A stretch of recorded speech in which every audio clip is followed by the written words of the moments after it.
এটা কনফাৰেন্স পাতিছিল ডাঙৰ ইভেন্ট পাতিছিল এই ডাঙৰ ইভেন্টৰ নাম আছিলে এডভান্টেজ আসাম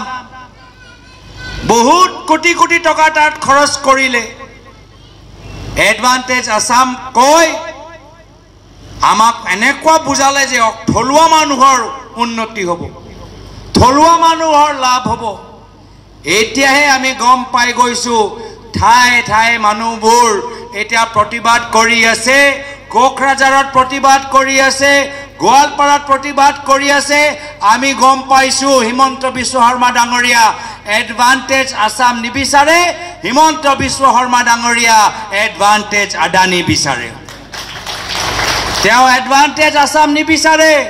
তেওঁ এডভান্টেজ আদানী বিচাৰে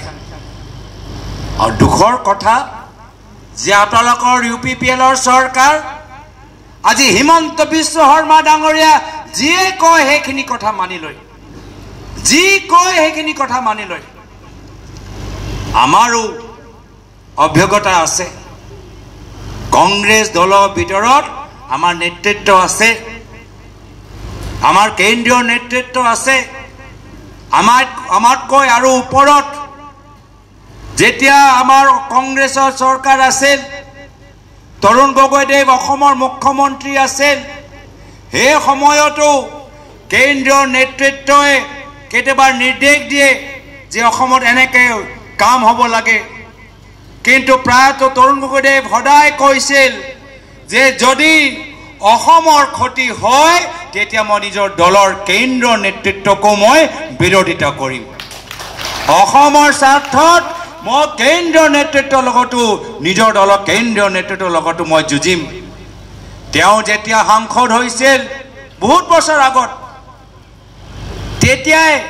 নিজৰে কেন্দ্ৰীয় চৰকাৰক সমালোচনা কৰিছিল যে অসমৰ ক্ষেত্ৰত উন্নয়নৰ ক্ষেত্ৰত প্ৰগতিৰ ক্ষেত্ৰত চাকৰিৰ ক্ষেত্ৰত অসমৰ ৰাইজে আৰু বিচাৰে হয় তেওঁলোকৰ ৰাজনীতি কেনেকৈ কাজিয়া লগাব পাৰে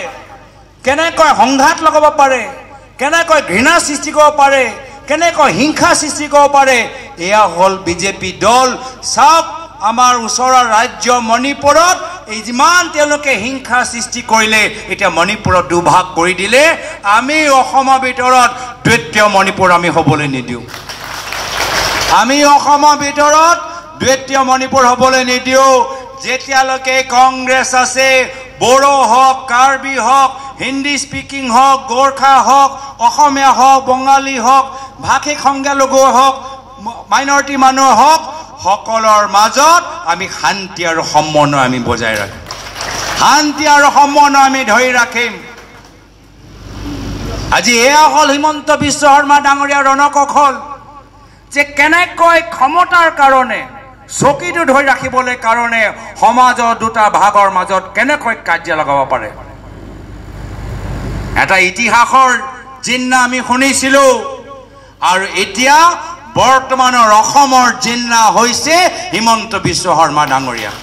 আমাক দুভাগ কৰিবলৈ বিচাৰিছে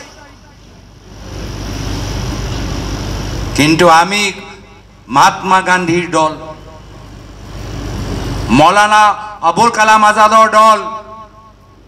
সুভাষ চন্দ্ৰ বসুৰ দল গোপীনাথ বৰদলৈৰ দল আমি কংগ্ৰেছ যেতিয়ালৈকে আছে অসমৰ ভিতৰত সদায় শান্তি সমন্বয় থাকিব